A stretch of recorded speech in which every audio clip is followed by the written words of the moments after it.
Hi hello నమస్తే అండి, నేను మీ Jhansi. Welcome back to Janu simple creations. Today మన రెసిపీ పూర్వకాలం నాటి బఠానీ బెసారీ. అన్నం చపాతీ కాంబినేషన్కి అయితే అదిరిపోతుందండి. చాలా ఈజీ అండ్ టేస్టీ కర్రీ అండి. ముందుగా నైట్ సోక్ చేసి పెట్టుకున్న బఠానీని ఒకసారి వాష్ చేసి కుక్కర్లోకి తీసుకుందాం.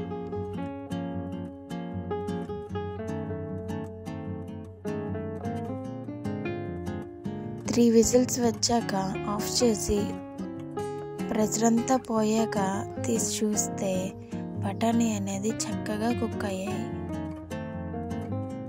ఈ కుక్ అయిన బఠానీని వాటర్ అంతా ఫిల్టర్ చేసి పక్కన పెట్టుకుందాం.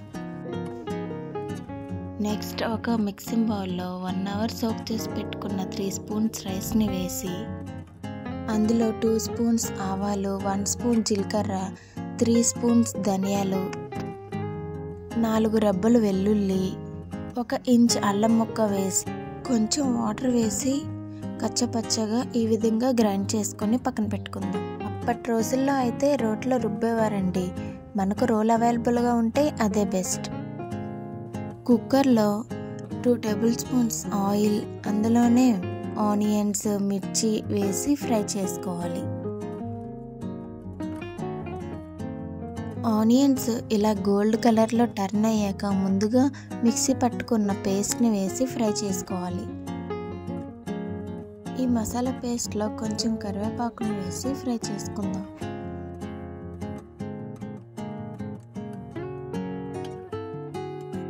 ఈ మసాలా పేస్ట్ అనేది పచ్చివాసన పోయేంత వరకు బాగా ఫ్రై చేసుకొని అందులో ముందుగా కట్ చేసి పెట్టుకున్న టమాటాని యాడ్ చేసి కలుపుకోవాలి.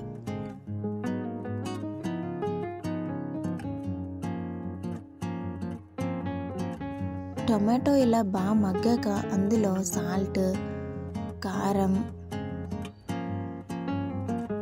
కొంచెం పసుపు వేసి బాగా కలుపుకోవాలి.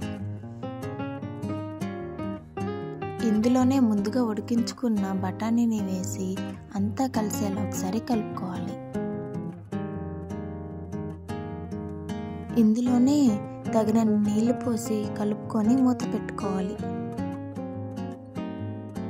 కర్రీ ఇలా కుక్ అవుతున్నప్పుడు అందులో 1/2 టేబుల్ స్పూన్ గరం మసాలాని, గుప్పెడు కొత్తిమీరని యాడ్ చేసి మొత్తం కలుపుకోవాలి. అంతేనండి, నోరూరించే మసాలా కర్రీ రెడీ అండి. మీరు కూడా ట్రై చేయండి, చాలా బాగుంటుంది. మరిన్ని వీడియోస్ కోసం మన ఛానల్ని సబ్స్క్రైబ్ చేయండి, లైక్ చేయండి, కామెంట్ చేయండి. Bye bye.